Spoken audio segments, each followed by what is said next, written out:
This whole thing is so elaborately planned it makes my head spin. Sarah has turned relationship fraud into an art form, complete with fake family trauma, fake pregnancies, and fake emergencies. She's got backup stories for every situation, explanations for every inconsistency, and a support system that enables her without knowing they're enabling her. It's like discovering that your girlfriend is actually a professional magician who specializes in making your money and sanity disappear.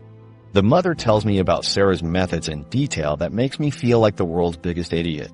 Sarah always dates guys for at least a year before moving in because that builds trust and makes the relationship feel solid. She always insists on joint bank accounts because that gives her access to their money. She always pushes for expensive weddings with lots of deposits because that maximizes the financial damage when she disappears. Every romantic gesture, every shared moment, every plan for the future was calculated to extract maximum resources before the inevitable exit. I'm sitting here realizing that I've been living in a scripted performance for 2 years. Sarah wasn't my girlfriend. She was an actress playing the role of my girlfriend. Every laugh, every kiss, every conversation about our future together was just her doing her job. She studied me like a scientist, studying a lab rat, figuring out exactly what I wanted to hear and then delivering those lines with Academy Award level conviction. The financial exploitation is even worse than I thought. Sarah's mom explains that Sarah specifically targets guys who are financially stable, but not wealthy enough to easily absorb the losses. She finds men who work steady jobs, have good credit, and save money responsibly. Then she systematically drains the resources through shared expenses, wedding costs, and joint accounts. By the time she disappears, her victims are usually broke and financially devastated. Sarah's mom sounds genuinely sorry for me, which somehow makes this whole revelation even more surreal. She's apologizing for her daughter's behavior like Sarah is a natural disaster that she can't control. She tells me that she's tried to intervene before, tried to get Sarah help, but Sarah just cuts off contact and finds new victims. The mom feels helpless watching her daughter destroy innocent people's lives, but she can't stop something she can't predict or prevent. The conversation lasts about 20 minutes, but it feels like hours. Every detail Sarah's mom shares adds another layer to this nightmare. Sarah has fake social media accounts to research potential victims. She studies their interests, their family situations, their financial status before making contact. She creates fake stories about her past that are designed to generate sympathy and discourage too many questions about her history. By the time I hang up the phone, I feel like I've been hit by a truck, then run over by the same truck, then asked to pay for the truck's gas.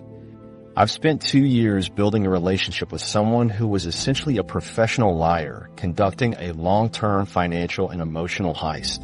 The woman I thought I knew never existed, and the life I thought we were building was just an elaborate stage set designed to separate me from my money and sanity. The complete meltdown and financial ruin.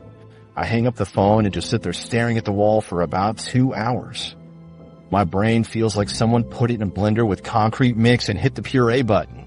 I keep replaying every moment of our relationship, trying to figure out which parts were real and which parts were just Sarah doing her job. Spoiler alert, apparently none of it was real, and I'm about as good at detecting con artists as a goldfish is at doing taxes. The physical breakdown starts almost immediately. I stop eating because food tastes like cardboard mixed with disappointment. Within 2 weeks, I've lost 15 pounds, which sounds great until you realize it's the depression diet where you survive on coffee and existential dread. My clothes start hanging off me like I'm a scarecrow whose stuffing fell out. Friends keep asking if I'm sick, and I want to tell them yes, I'm sick of being the world's most gullible human being. Sleep becomes this mythical thing that other people do. I spend nights lying in bed staring at the ceiling, wondering how someone can fake love so convincingly that you build your entire future around it. When I do manage to fall asleep, I have dreams where I'm back in the relationship, everything is normal. And then I wake up and remember that my whole life was basically a very expensive episode of a really cruel reality show. Work becomes a complete disaster zone. I'm supposed to be fixing people's computer problems, but I can't even fix my own life problems. My boss calls me into his office after I spend an entire day staring at a broken printer like it holds the secrets of the universe. He wants to know if everything is okay at home. and I have to explain that home doesn't really exist anymore because my fiancé was apparently a professional relationship terrorist. The look on his face suggests this excuse doesn't appear in the employee handbook.